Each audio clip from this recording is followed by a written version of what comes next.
பிடித்து மின்னலை பிடித்து மேகத்தில் துடைத்து பெண் என்று படைத்து வீதியில் விட்டு விட்டான்.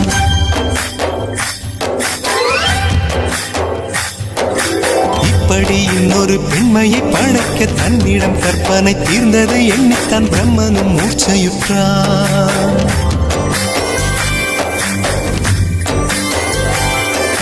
மின்னலை பிடித்து மேகத்தில் துடைத்து பெண் என்று படைத்து வீதியில் விட்டு விட்டார். இப்படி இன்னொரு பெண்மையை படைக்க தன்னிடம் கற்பனை தீர்ந்ததை எண்ணித்தான் பிரம்மனும் மூர்ச்சையுற்றார். அவளின் ஆசைக்குள் நுழைந்த காற்று உயிரை தடவி திரும்பும் போது மோட்சம் அடைந்து ராகங்கள் ஆகின்றதே. மழையின் துளிகள் அவளை நனைத்து மார்பு கடந்து இறங்கும் பொழுது முக்தி அடைந்து முத்துக்கள் ஆகின்றதே.